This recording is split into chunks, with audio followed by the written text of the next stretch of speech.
Reason why fall is the best time to sell, breaking down the pricing process, property taxes, news, and numbers on Bolingbrook and Channahon here on Will County's Real Estate Junkies.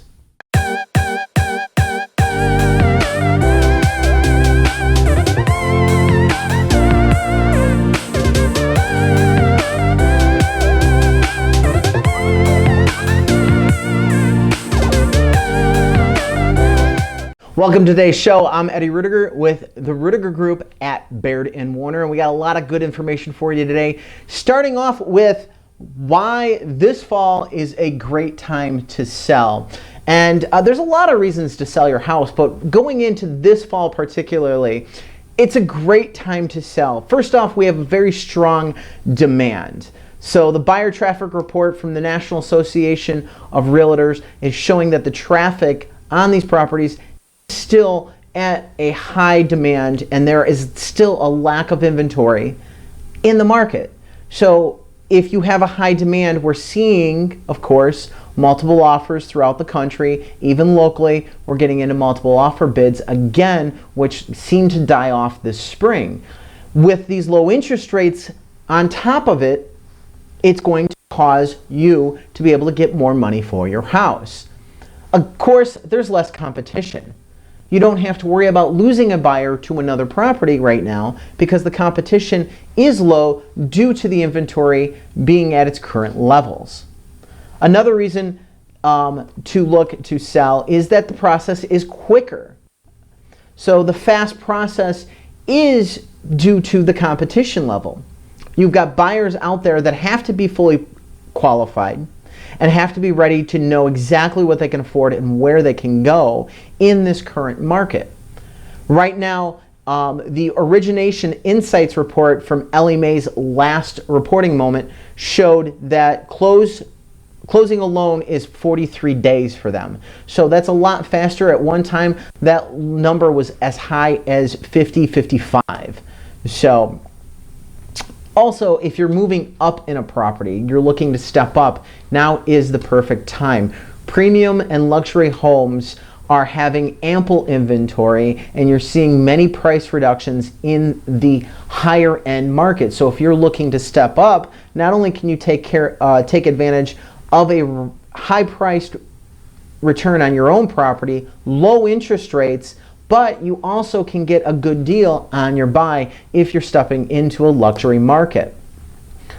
Plus, right now CoreLogic is showing a 5.2% increase in value. So if you do wait, you are talking a true raw dollar loss or extra expenditure waiting until next year. So finally, this is the question, and this is what it really comes down to.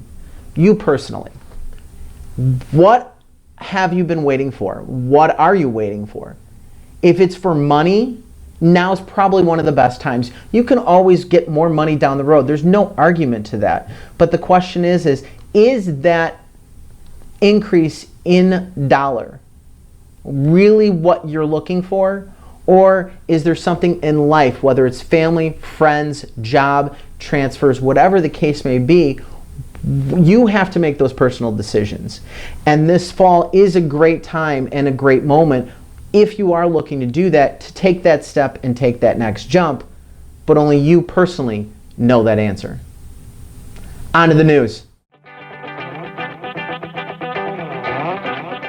The government is proposing rule changes to appraisals that would clear the way for more digital appraisals done by drones or computer algorithms.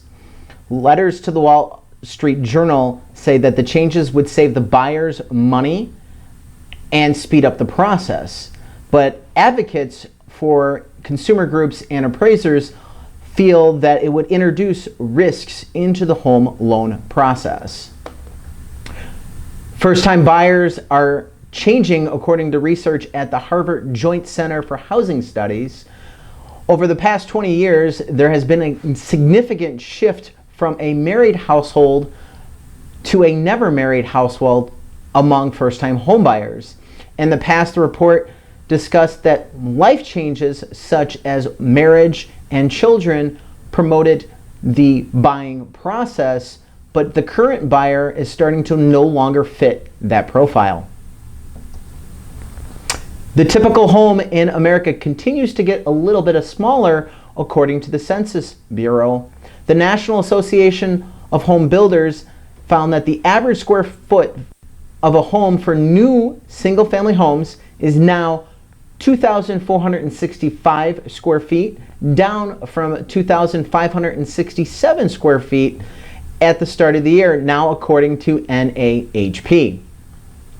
The typical home size does fall prior to a recession and has been an indicator, but the home size has been falling since mid-2015.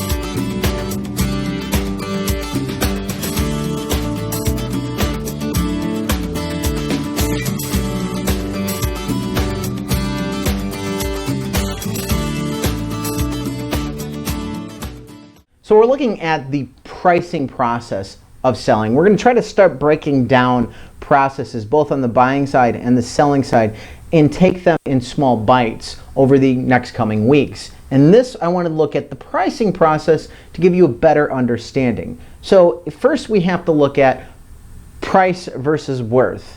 I hear it a lot. I will sit down at a kitchen table, my house is worth more than this. My house is worth more than this.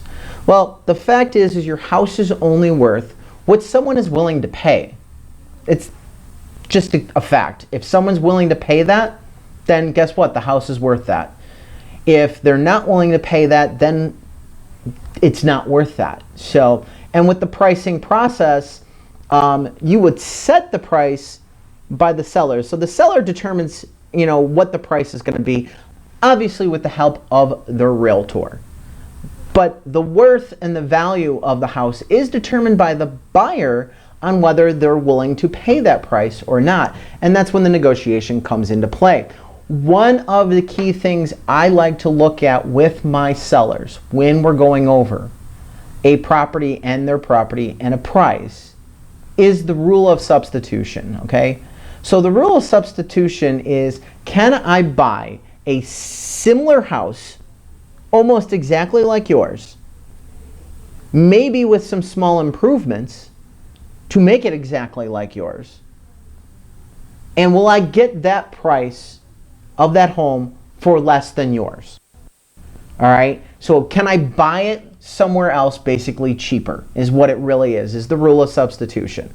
All right, and you got to take that into consideration. I think the biggest part of pricing a house is, what is the competition in the market and where is that competition going to be at when we come to market? So the other aspect you have to look at is what I like to call selling the house twice. Yes, as a realtor, I sell your house twice, believe it or not. I have to sell the house to the buyer, but we also have to sell the house to the appraiser. We have to convince the appraiser that yes, this is what the house is worth. Now, an appraisal is an act of assessing something of value, okay? In the real estate market, though, it's a little more of the assessing the bank's value is what the appraisal really is. It's a third-party individual coming in and determining if that value of that property is justified for a mortgage. Now, you can have an appraisal in cash deals. It has been done, but very typically you do not see an appraisal in a cash deal. So that is the big thing, is you do have to keep in mind, I want $1 million for my house. Okay, well, have you sold? Has there been any $1 million sales of similar property in the area? Okay, and that is where we really come in. What does a realtor use for pricing? Well, experience is really what comes into play, but the criteria usually is anywhere from a half mile from the owner's house to up to 5 miles out. Okay, well, what's the big difference? Why? Well, it depends on density. Realistically, are we in a city environment, or are you more rural and more in a farming area where the closest neighbor may be a mile away? So those aspects come into play when pricing a house. Same thing also with time frame too. Are we looking 3 months back, 6 months back, or perhaps even going back 12 months when looking for closed houses? The appraiser is going to be focusing on similar properties that have closed within a certain distance in a certain time frame of the house, depending on the density of the area. The other aspect I like to look at is the current homes for sale, keeping in the rule of substitution in mind. You know, if you're in an area, suburban area in the neighborhood, and there are no properties for sale, you may be able to price a little higher. If there are 5 properties for sale and those have better features than yours, or other improvements that are would put the value probably higher, you may want to price below that. So there's all different things that come into play when setting the price of the property. Improvements are a big thing, but improvements are depending on what is done. You get improvements such as the front yard and that landscaping. You can get almost a dollar for dollar return on improvement, where kitchens and bathrooms are higher and a finished basement, you don't necessarily get a dollar for dollar return on a finished basement. Let's check out the market numbers.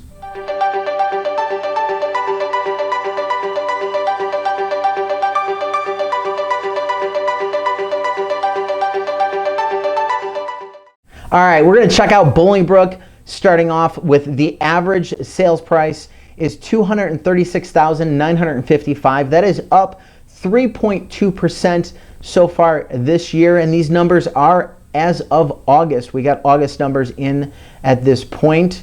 Moving on to the average market time, we're looking at 51 days, and that market time is down 1.9%. So we are seeing that market day starting to tick down in the area. Month supply, which is one of the indicators we look for inventory.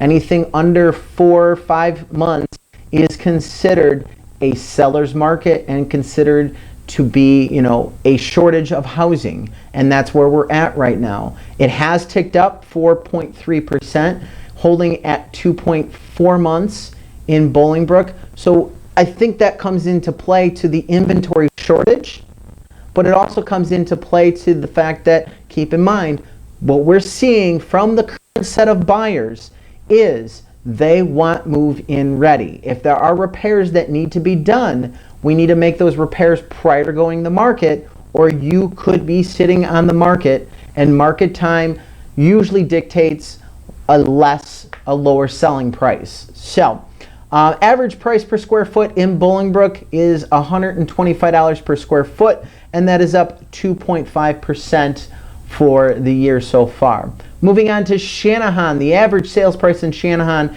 is $252,952. That is up 3.9%. The average market time is 88 days, and that is up 41.9%. So these are trailing 12-a-month numbers, and I think the big jump could be because there may have been some quick sales in Channahon last year, and then you see this normalization of the market. So this might just be something that is a local market indicator and just one of those one-offs, but we're going to keep an eye on that. Still, 88 days of market time, you're under 3 months to sell a house, is still very, very low market time. Average month supply is still down, actually. It's down 4.4 months, down 15.4%. So the average month supply, if everything stayed the same, you'd be in 4.4 months, you'd be out of inventory. There would be no houses to sell in Channahon. The average price per square foot right now is up 5.1% in Channahon at $123 a square foot.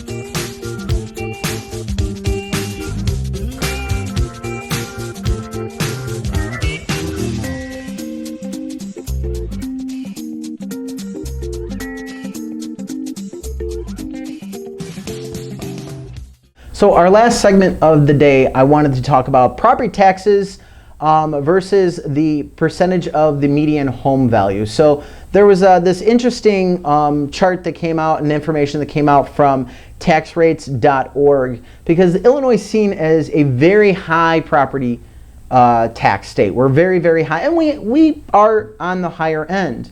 What I found interesting on this is Texas is actually higher than we are when it comes to property taxes.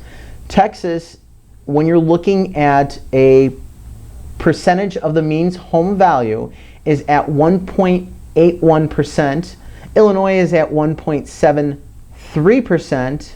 Nebraska is at 1.76%. So we are one of the higher taxing states when it comes to property taxes. However, when you're looking at other means, you have to look at the whole taxing body as a whole. I just had a client look at some stuff pertaining to Indiana, and they had multiple cars, and they came back and said that the fees to have their cars licensed there really kind of turned them off, and it would have cost them a lot more in the licensing on the vehicles versus what the property taxes they're currently paying are. It wouldn't have been a win situation. The overall situation would have cost them more money. So just something I wanted to point out going into everything looking at property taxes. Don't forget, property taxes should be out, and you do have to dispute your assessed value within 30 days of receiving them. So if you haven't received them, or if you have and you do think your property taxes are higher, you should look into disputing the assessed value. We never dispute what the rate we're being taxed at. You dispute what the valuation of your home is. Thanks for watching, guys. Don't forget, click subscribe and etc., etc., and we'll see you guys very soon.